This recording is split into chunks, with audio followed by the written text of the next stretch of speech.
సినిమాలకి బ్రేక్ ఇస్తున్న శ్రీలీల. ఈ సంచలన నిర్ణయానికి కారణమేంటి?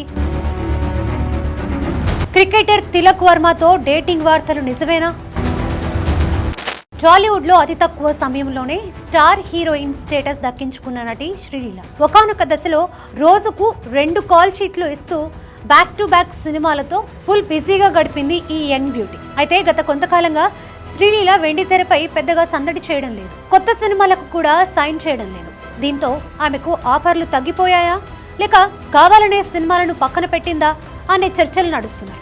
ఈ నేపథ్యంలో శ్రీలీల సినిమాలకు దూరం కావడానికి కారణం ఆఫర్లు లేకపోవడం కాదు, చదువు కోసమే ఆమె కావాలని బ్రేక్ తీసుకుంటుందని స్వర్ణలత స్పష్టం చేశారు. శ్రీలీల ఇప్పటికే ఎంబీబీఎస్ పూర్తి చేసిన సంగతి తెలిసిందే. ప్రస్తుతం ఆమె నీట్ పీజీ ప్రవేశ పరీక్షలకు సిద్ధమవుతుంది. ఉన్నత చదువులపై దృష్టి పెట్టడం కోసమే కొత్త సినిమాలకు సైన్ చేయడం లేదని, ఈ పరీక్షలు పూర్తయిన తర్వాతే మళ్లీ కొత్త సినిమాలకు కమిట్ అవుతుందని ఆమె తల్లి క్లారిటీ ఇచ్చారు. సినిమాల ముచ్చట్లతో పాటు శ్రీలీల లవ్ లైఫ్, డేటింగ్ రూమర్లపై కూడా ఆమె తల్లి స్పందించారు. ఇటీవల కాలంలో యంగ్ క్రికెటర్ తిలక్ వర్మతో శ్రీలీల డేటింగ్ చేస్తుందంటూ సోషల్ మీడియాలో వస్తున్న వార్తలను స్వర్ణలత పూర్తిగా ఖండించారు.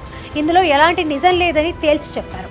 గతంలో బాలీవుడ్ హీరో కార్తిక్ ఆర్యన్తో కూడా శ్రీలీల పేరును ముడిపెడుతూ రూమర్లు వచ్చాయని ఆమె గుర్తు చేశారు. కార్తిక్ ఆర్యన్ తల్లి తాను ఇద్దరం గైనకాలజిస్టులమని, వృత్తిపరంగా ఉన్న ఆ సాహిత్యం వల్లే శ్రీలీల కార్తిక్ రిలేషన్ లో ఉన్నారనే పుకార్లు పుట్టించారని తెలిపారు. ప్రస్తుతానికైతే శ్రీలీల దృష్టంతా చదువు, కెరీర్ పైనే ఉందని స్వర్ణలత చెప్పుకొచ్చారు. దీంతో శ్రీలీల లవ్ రూమర్లకు చెక్ పడినట్లయింది. పరీక్షలు ముగిసిన తర్వాత ఈ డాక్టర్ కమ్ యాక్టర్స్ మళ్లీ వెండితెరపై తన డాన్సులు, నటనతో అలరించడానికి సిద్ధం కానుంది.